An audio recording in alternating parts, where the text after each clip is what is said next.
Hi friends, welcome to another video. Kerala சேர்ந்த நபருக்கு மீண்டும் ஒரு துயரமான சம்பவம் நடந்திருக்கு.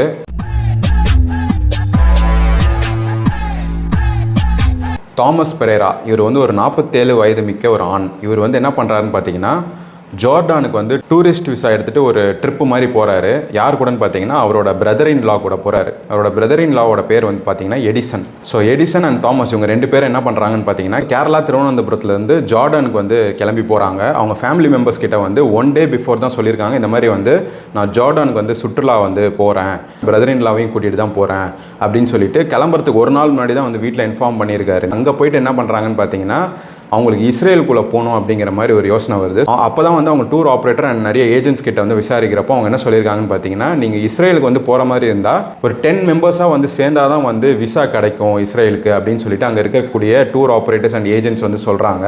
இதை வந்து அவங்க டிஸ்கஸ் பண்ணிட்டு இருக்கப்போ வந்து ஒரு UK சிட்டிசன் அவரும் வந்து ஜோர்டானுக்கு சுற்றுலா வந்திருக்காரு. அவர் என்ன சொல்கிறாருன்னு பார்த்தீங்கன்னா நானும் உங்களோட டீமில் ஜாயின் பண்ணுறேன், நம்ம எல்லாருமா சேர்ந்து வந்து இஸ்ரேலுக்கு வந்து விசா அப்ளை பண்ணலாம் அப்படிங்கிறாரு.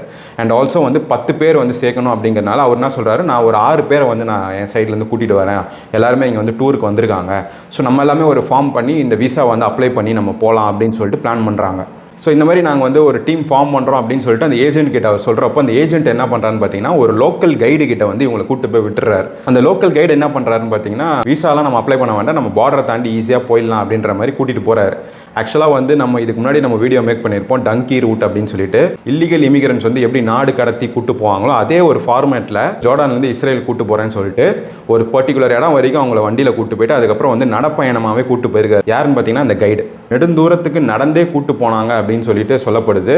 அவங்க அந்த ஜோர்டான் பார்டர்கிட்ட நெருங்கும் போது வந்து ஜோர்டான் அஃபீஷியல்ஸ்லாம் வந்து சரமாரியாக கேள்வி கேட்க ஆரம்பிக்கிறாங்க. நீங்கள் யார், உங்களை பார்த்தா இந்தியன் மாதிரி இருக்குது, நீங்கள் ஏன் இவ்வளோ தூரம் வந்தீங்க, உங்களோட டாக்குமெண்ட்ஸ் எல்லாமே எடுங்க, விசா எடுங்க, பாஸ்போர்ட் எடுங்கன்னு சொல்லிட்டு செக் பண்ணியிருக்காங்க, வெரிஃபை பண்ணியிருக்காங்க. அதில் வந்து பார்த்தீங்கன்னா டூரிஸ்ட் விசாவில் தான் அவங்க வந்து ஜோர்டானே வந்திருக்காங்க. இல்லீகலாக தான் வந்து இன்ஃபில்ட்ரேஷன் பண்ணுறதுக்காக இருந்திருக்காங்க. இந்த கைடோட பேச்சை கேட்டு அந்த பார்டரில் அந்த அஃபீஷியல்ஸ்லாம் வந்து மடக்கிறப்போ கூட்டிகிட்டு வந்த கைடு வந்து பேசுவார் அப்படின்னு சொல்லிட்டு தாமஸ் அண்ட் எடிசன் வந்து யோசிச்சிருப்பாங்க. கூட்டிகிட்டு வந்த கைடுக்கே வந்து ஜோர்டான் அஃபீஷியல்ஸ் பேசுகிற பாஷை புரியாதனால அவங்க கேட்குற கொஸ்டினுக்கு சரியாகவும் ஆன்சர் பண்ண முடியாமல் ஒரு மாதிரி முரண்பாடாகவே இருந்திருக்கு அந்த கான்வர்சேஷன்.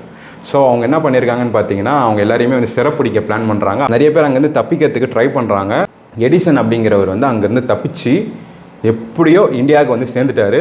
பட் தாமஸ் அப்படிங்கிறவர் வந்து அங்கே மாட்டிக்கிட்டார். அவர் இந்தியாவுக்கு எப்படியோ வந்துட்டார். அவங்க ரிலேட்டிவ்ஸ் கிட்ட வந்து நடந்த விஷயத்தையும் சொல்லிட்டாரு. அவர் எப்படி இந்தியாவுக்கு வந்தார் அண்ட் அவர் எப்படி எஸ்கேப் ஆனார் அப்படிங்கிறது நமக்கு தெரியாது. இந்த ஒரு ப்ராசஸில் வந்து ஜோர்டான் அஃபிஷியல்ஸ் வந்து தாமஸ் பெரேராவை வந்து சிறைப்பிடிச்சு அவர்கிட்ட வந்து கேள்வி கேட்குறப்போ அவர் வந்து முரண்பாடாக பதில் சொல்லி அங்கே வந்து எஸ்கேப் ஆக ட்ரை பண்ணுறாரு. அப்போ என்ன பண்ணிட்டாங்கன்னு பார்த்தீங்கன்னா ஜோர்டான் அஃபிஷியல்ஸ் வந்து தாமஸ் பெரேராவை கன் ஷாட் பண்ணுறாங்க. அவர் வந்து சம்பவ இடத்துல வந்து உயிரை இழந்துடுறாரு. இந்த விஷயத்தை வந்து கேள்விப்பட்ட அவங்களோட ஃபேமிலி மெம்பர்ஸ் என்ன பண்ணுறாங்கன்னு பார்த்தீங்கன்னா இந்தியன் எக்ஸ்டர்னல் அஃபேர்ஸ்க்கு வந்து தகவல் தெரிவிக்கிறாங்க.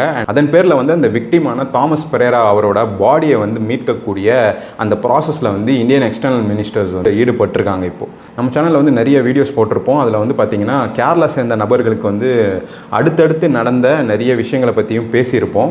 அந்த வரிசையில் வந்து இப்போ தாமஸ் பெரேரா அவரோட இந்த உயிர் இழப்பும் வந்து சேருது. ஸோ அதில் வந்து இம்பார்ட்டண்ட்டாக ஒரு விஷயம் என்ன சொல்லியிருக்காங்கன்னு பார்த்தீங்கன்னா அந்த 10 பேராக சேர்ந்து அந்த பார்டர் கிராஸ் பண்ண ட்ரை பண்ணுறாங்களே அதில் ஒருத்தர் மட்டும் வந்து ட்ரக்ஸ் வந்து கடத்தின மாதிரி சொல்கிறாங்க. தாமஸ் பெரேரா உயிர் இழந்துட்டாரு அப்படின்னு சொல்லிட்டு இந்த நியூஸை கேள்விப்பட்டோன்னே அவங்களோட தாயார் வந்து கதறி அலறதை நம்ம பார்க்க முடியுது. ഞാൻ പോകുന്ന നിമിഷം വേഗം തൂക്കിയിട്ടുണ്ട് പോണ സമയത്താണ് വൈഫിൻ്റെ അടുത്ത് പറയുന്നത്.